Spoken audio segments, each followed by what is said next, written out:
Today's lesson is on buffers. It's the last thing we'll be learning about in acids and bases. The purpose of a buffer is to resist changes in pH. To elaborate on what I mean by that, let's talk about if we just had pure water. Pure water really should have a pH value equal to 7 because it's considered to be a neutral substance.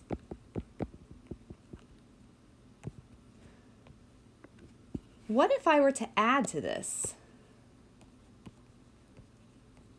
a strong acid? What would we expect this new pH to be? Well, because we're adding a strong acid, we should have a really low pH. For example, a pH of 2. Looking at this change in pH, pure water was a 7 for pH. Adding a strong acid, all of a sudden the pH dropped drastically. It dropped to approximately 2. Maybe it's 1, maybe it's 3, but it certainly wouldn't be 4, 5, or 6 because that's reserved mostly for your weaker acids. Maybe it's a 0, but the point is that there's a drastic change in our pH. What if, though, I started with a buffer?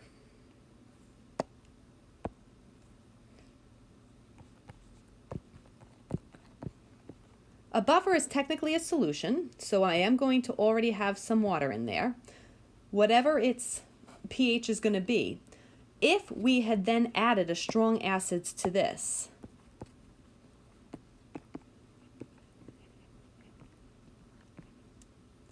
the pH would change very little.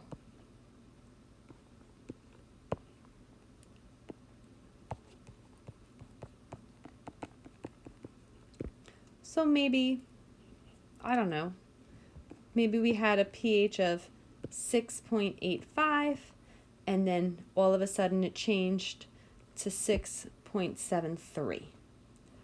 That's considered to be a very little change in pH. This is what is meant by, oh, I don't think orange will be so great. It resisted a change in the pH. Sure, it changed a little bit, but not quite as drastically as we did with the water/strong acid scenario. Adding that strong acid into a buffer had a very little change in pH. Why?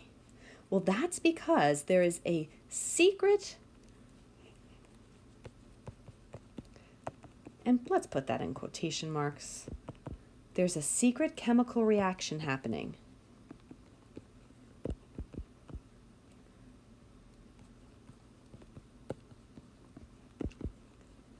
And it's happening between the buffer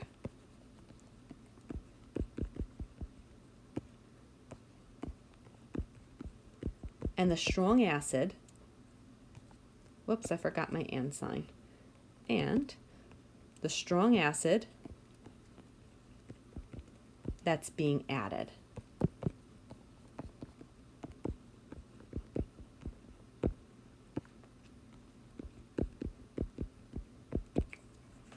Again, why is there very little change in the pH when you're working with a buffer and you're adding a strong acid to it?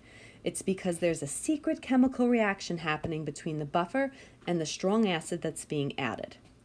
So let's learn about what a buffer is made of so that we can better understand what is meant by a chemical reaction that's happening. Looking at the definition, buffers are made of a weak acid and its conjugate base, or a weak base and its conjugate acid.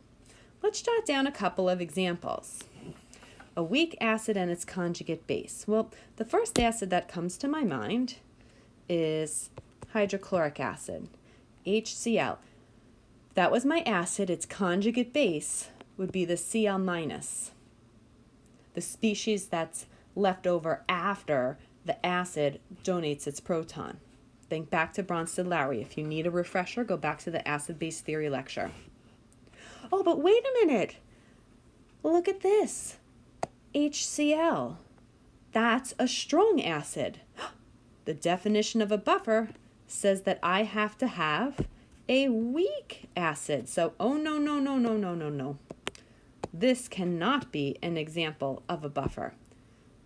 Not a buffer.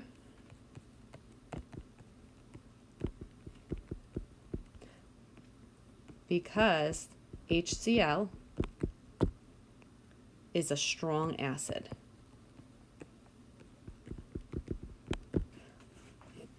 So let me think of another example of an acid, one that is actually weak. Let's do HF. If HF is my acid, yes, it's weak, and I now need to write its conjugate base. That would be the species left over after the hydrogen proton is donated. That would leave me with fluoride ion. So this combination of the weak acid HF and the F minus, that would be an example of a buffer.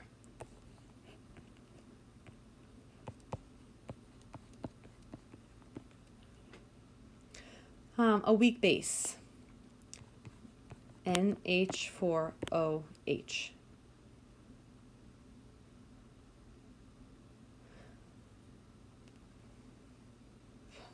I'm jumping the gun here. Let me give you a different example.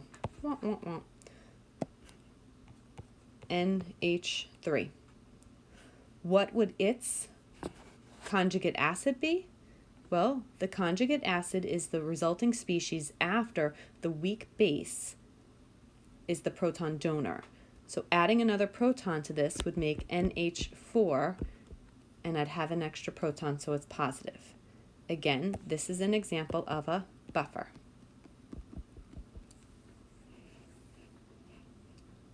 So how is it that this buffer allows us to resist changes in pH?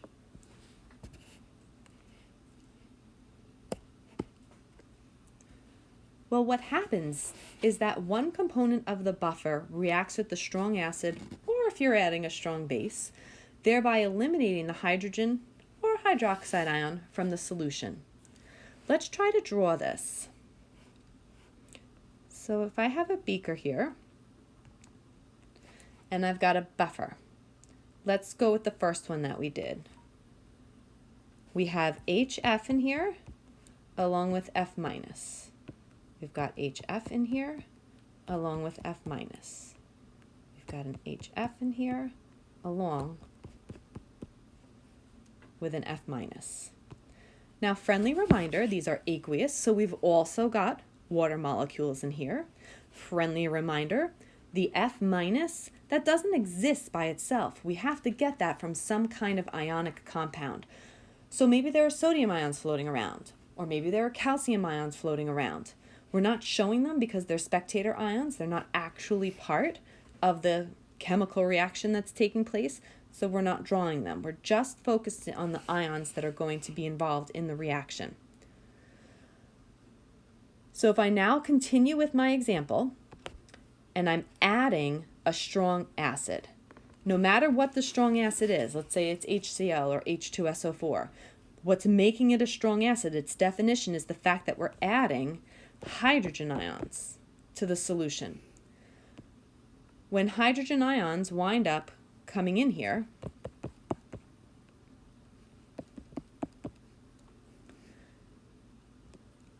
what do you suppose happens? Hopefully you're looking at this and going, oh my gosh, the positive hydrogen and the negative component of the buffer, the conjugate base, the hydrogen ion and the negative component of the buffer, the conjugate base, they are going to react. And when they react, they're going to wind up forming more weak acid. So pH, if you remember, is measuring the concentration of your hydrogen ions. pH measures your hydrogen ion concentration.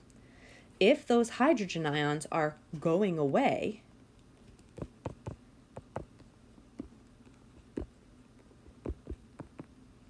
because they are reacting with the conjugate base of the buffer,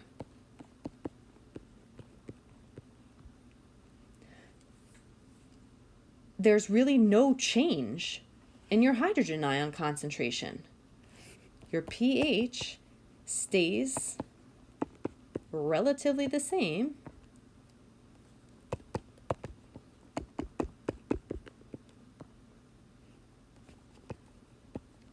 because there's no change in your hydrogen ion concentration. Let that sit in for a second.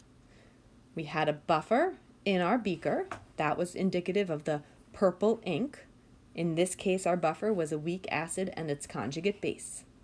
And I added to it a strong acid. Strong acids mean that that hydrogen ion completely dissociates. The hydrogen ion goes into the solution and bingo, it's now going to react with the fluoride ion, the conjugate base of the buffer, to form more of the weak acid. Let's try another scenario. What if we have our beaker? Let's have the same buffer. We've got some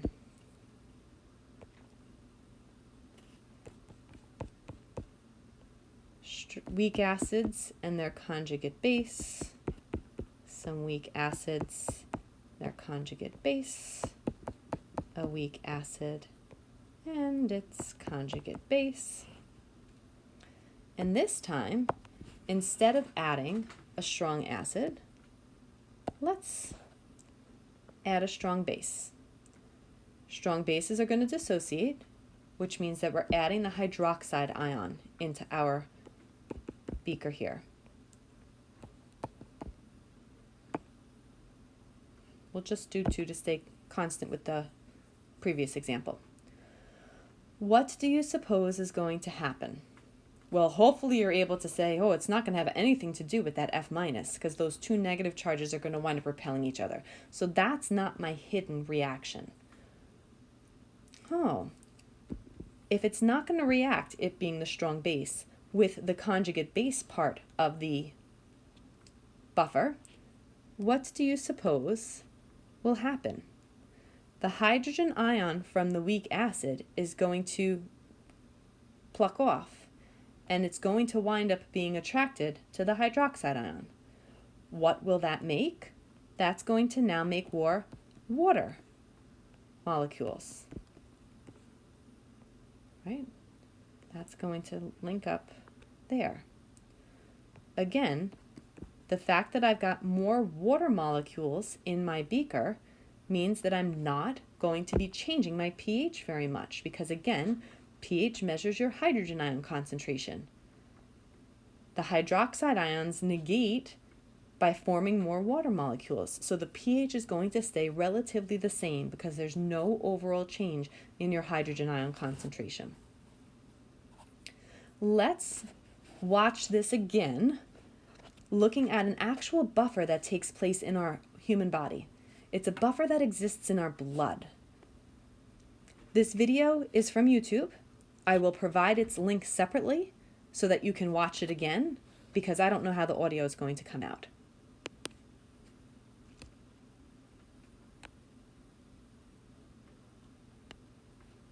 Buffers are substances that minimize change in the concentration of protons and hydroxide ions. All that means, really, is that buffers prevent change in pH. At the bottom of the screen is an example of a buffer. Buffers are made up of a weak acid, which is a proton donor, and its conjugate base, which is a proton acceptor. And this equation will run in both directions to prevent dramatic changes in pH. It will run to the right in response to a rise in pH, and it will run to the left in response to a drop in pH. As an example of what a buffer does, we can use human blood, which has a buffer, and pure water that doesn't have a buffer. We'll take 1 liter of each of these substances and add 0.01 moles of hydrochloric acid. The addition of the hydrochloric acid to 1 liter of human blood will cause a change in pH from 7.4 to 7.3. The addition of hydrochloric acid to pure water will cause a change in pH from 7 down to 2. The reason that human blood prevents such a dramatic change in pH is because it contains a buffer. Now, if we focus on the illustration here in the center, we can illustrate how a buffer works. Human blood contains a buffer, and under normal circumstances, if we were to add an acid to human blood, initially the proton concentration of blood would increase. But since we have a buffer, it prevents that increase from being so great. The protons in the solution will combine with the conjugate base, as shown in the equation at the bottom. Those protons will combine with the conjugate base and form more of the weak acid, so that the proton concentration doesn't increase so much. Here in the flask, you see the protons moving and combining with the conjugate base, forming more of the weak acid, and this happens over and over again to prevent the rise in proton concentration from the addition of an acid. If we add a base, the opposite should happen. Under normal circumstances, the addition of a base will cause a decrease in proton concentration, but the buffer will prevent that decrease from being so great. The equation will run in the opposite direction. On the left side of the equation, the weak acid will start to donate or give off protons into the solution. And that way, the initial drop in proton concentration will be overcome by the donation of protons from the weak acid.